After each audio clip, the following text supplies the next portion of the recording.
I'm playing with fire here because I've decided to record all of the commentary on top of the video footage without editing and completing the previous episode. So if anything actually turns out to go wrong with the audio or any of the syncing issues with the previous commentary tracks that I record, I'm probably going to end up doing them all again. So I'm trading off convenience for certainty at the moment, because I figured it would be a little bit more convenient to sit down and just record all of the commentary for all the different episodes without having to go through the tedious editing. Because I figured maybe I'll get through the commentary a little bit faster, and the workflow would be a little bit more amenable to having fun.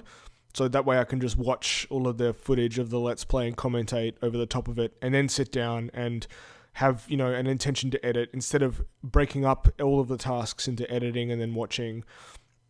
What's your workflow? If you're watching along and you're a seasoned Let's Player, you have been Let's Playing for quite a while, what do you do? I'd like to know, because it would be interesting to find out what the normal workflow, if there is a normal workflow, of what Let's Players are. So I think I'll start the episode now. So this was the previous footage that we had before. We just got the heart piece. I really love these 3D models, even though they're really polygonal, and probably because they're polygonal, I love them so much. They're really, really interesting to watch, and they're fun to view. All right, I actually added a step into my workflow for this particular Let's Play.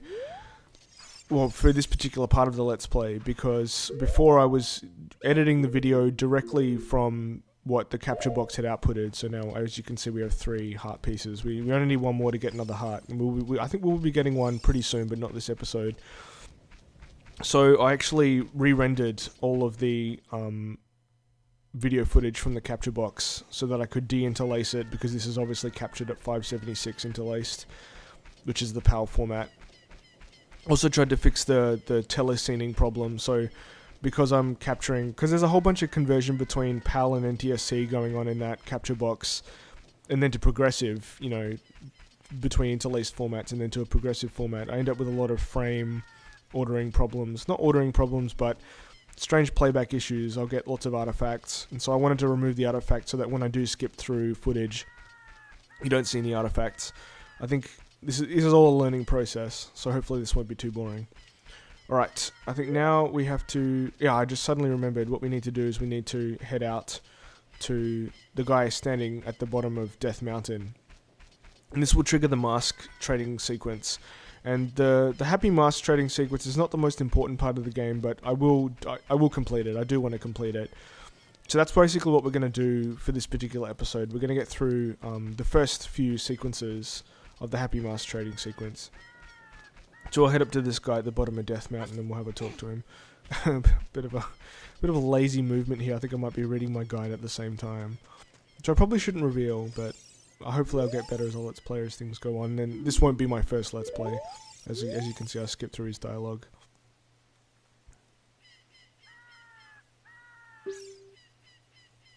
Accidentally. Right, we have a particular tool for this purpose that will open up this passage. Tool, device, item? I'm not sure what to call it. Alright, so this letter that Princess Zelda wrote down for us, or this signature that she made for us, is allowing us to move up to the next part of Death Mountain.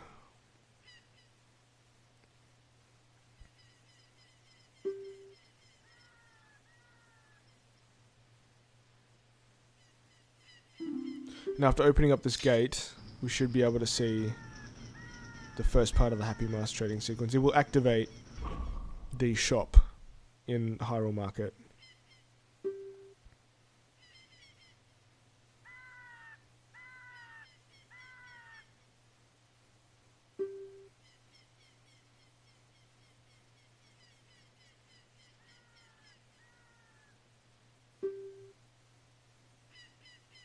Well, we've already got a shield. Because we raided a whole bunch of graves in the graveyard.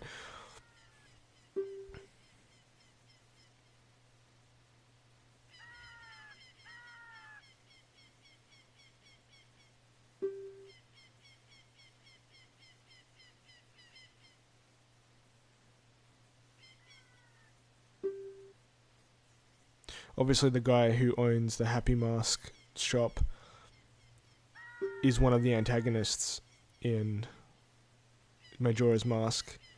Antagonists? Yeah, I guess he is like an evil guy. He gets very angry when you don't give him back Majora's Mask the first time you go through the 3-day cycle sequence.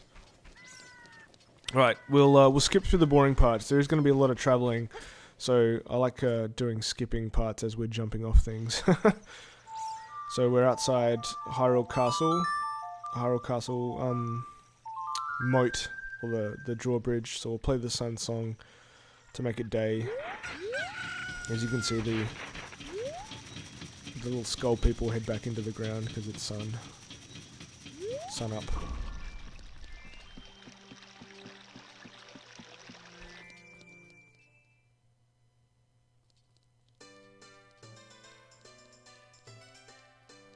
Head through to Hyrule Castle Market. And we head directly for the Hyrule Happy Masks shop. Very creepy. Very, very creepy.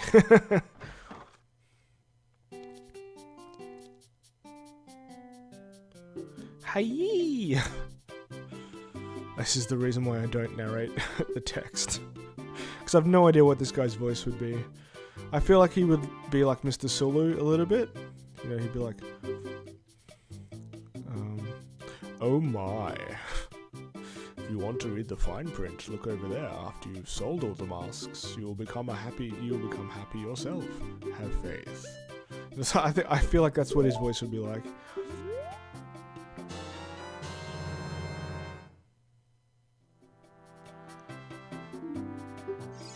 Right, so now we go take this mask to the guy at Kakariko Village, and through the power of editing, we are now back at Kakariko Village.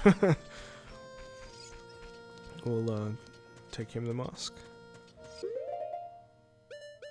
Just whip it out.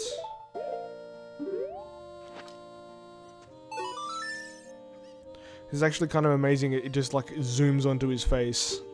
I haven't like sped through the frames slowly, so I don't know if it actually flies off your face, but I think it just pops onto his face magically.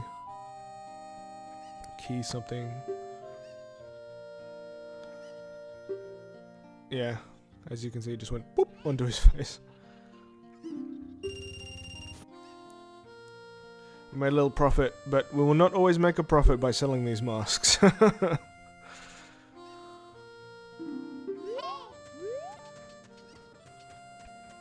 The audio gets a bit choppy here. I think it's suitable for how creepy the Happy Mask trading sequence becomes, generally. But this is because my capture box has a whole bunch of frame dropping issues, and the moment the frames start dropping out too much, the sound gets choppy, so... engage yourself in a little bit of imagination and just imagine that the sound in the world is becoming choppy because of this creepy mask salesman.